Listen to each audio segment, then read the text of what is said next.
It's official. I can no longer deny the enemy's smartwatch prowess. As Apple's WWDC played on, I actually slacked my colleague, oh all this is making me want Apple. I first felt the longing when I saw the changes coming to messages in iOS 14, although as an Android user I was less impressed by widgets and the Maps updates. Then the keynote shifted to focus on WatchOS 7.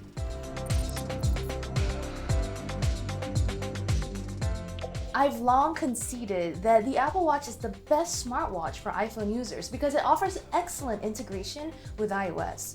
But I was always happy to look from afar as the Apple Watch gained features that I didn't deem too important, like an ECG tool or an app store. For the most part, previous WatchOS updates felt like Apple was playing catch-up to Fitbit and even Samsung and Google. But with the long overdue introduction of sleep tracking in WatchOS 7, it seems Apple may finally be done closing the gap and possibly taking the lead. WatchOS has always been better than its competitors on complications and watch faces.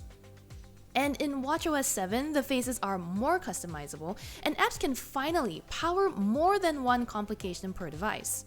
You can also share the faces you've created directly with your contacts, which should help make it easier to set up your less tech-savvy parents remotely. In addition to directly sending them to contacts or downloading from the App Store, you can also get a watch face via a plugin on a website, for example. You can also do this on Wear OS, but it appears a lot more seamless with WatchOS 7. Meanwhile, Samsung's faces are limited to discovery within its wearable app, while Fitbit's options are pretty basic. With these more powerful faces, you can see things like when you last fed your baby, how much they ate, and when the next feeding is at once. Though you might not have access to myriad third-party watch faces like you do on other platforms, the customizability you get in exchange might be mollifying. In fact, this was one of the things our editor-in-chief Dana Wollman asked for when she reviewed the Apple Watch Series 5. Apple also updated its wearable platform to help its users sleep better. Not only does it use the accelerometer to monitor your slumber, but WatchOS 7 will also offer a wind-down feature that helps you prepare for bedtime, gently wake you up in the morning, and serve up your day's agenda. It's almost like a mix of Fitbit's sleep tracking with Google's morning reports.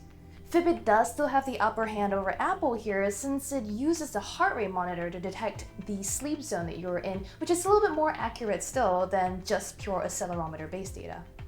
I am not a big fan of wearing a watch to bed, so Apple adding this feature is more an example of it checking off an item on a spec sheet to me. But for people who do keep their watches on to log their slumber, these are important and useful tools. The WatchOS Workouts app has also been renamed to Fitness and will be able to track dance as an activity towards your health metrics. You can log things like heart rate and duration for activities like functional strength, core training, and cool downs as well. This is huge for me since I've been relying on sessions of Just Dance to get my heart pumping during this quarantine and wanted a more accurate way to track these semi-workouts. Apple uses the accelerometer once again to detect horizontal arm movements and vertical bends and rises to account for your dances, something other smartwatches don't yet offer. It's the way Apple is using the watch's sensors to create useful tools that really has me impressed. The hand washing detection feature, for example, uses machine learning to understand the motions of your palms and fingers when you're scrubbing up. But it also listens through the microphone for sounds of water and squishy soap suds for added context. That takes it beyond being the simple countdown timer and reminder app that we've seen on Google and Samsung's watches.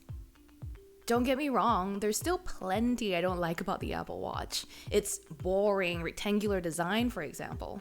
Plus, its roughly 1.5 day battery continues to be a problem, although most Wear OS watches clock in at barely 2 days too.